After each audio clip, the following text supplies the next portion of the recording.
Erkekler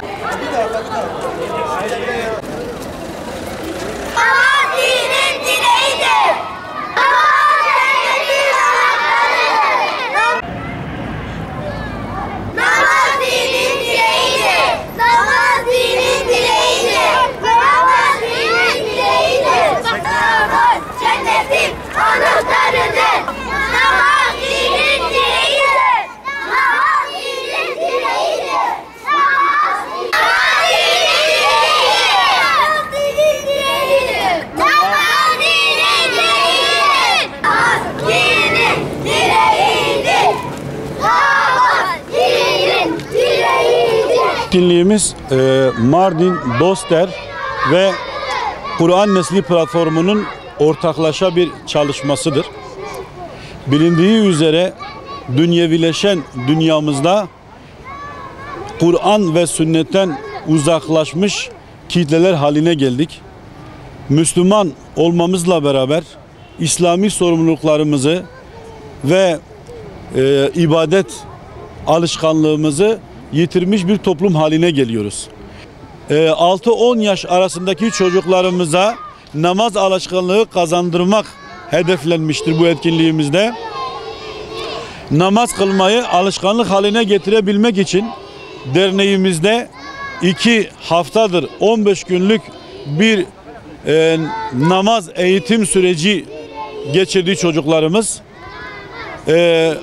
Diyanetten görevli imam arkadaşlarımızın gözetiminde namazı öğrendiler, abdesti öğrendiler.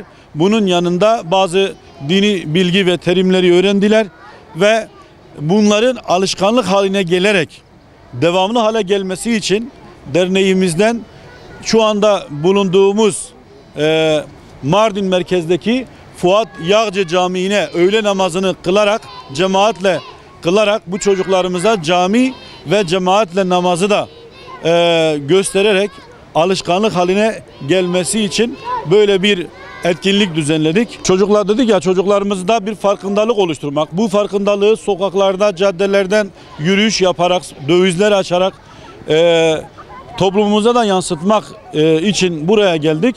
Ve bu beraber kılacağımız öğle namazından sonra çocuklarımıza yine onlara namazı hatırlatacak, çocuklarda takke, zikir matik, seccade gibi özel hediyeler de vererek bir de bu eğitimi aldıklarına dair derneğimizce hazırlanmış olan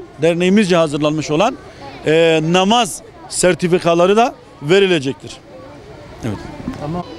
Yol boyunca vatandaşlarımızın bu çocuklara çok büyük bir ilgi gösterdiklerini, alkış duyduklarını, hatta bazı yaşlılarımızın gözyaşı bile döktüklerini gördük. Belli ki bütün velilerimizin, bütün anne babalarımızın kalbinde olan bir hasrettir bu. Ne öğrendim?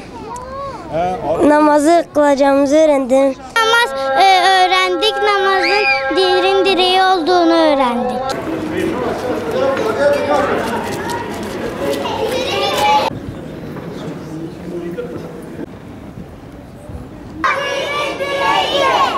namaz diriliştir.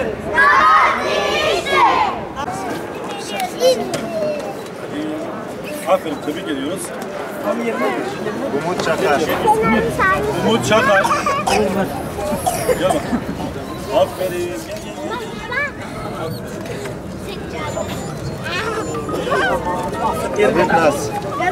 Habib Naz. Habib Naz. Habib Naz. Habib. Hocam şöyle bir gösterin buraya. Umut Mino. Umut Mino. Alsın eline de alsın. Habib ne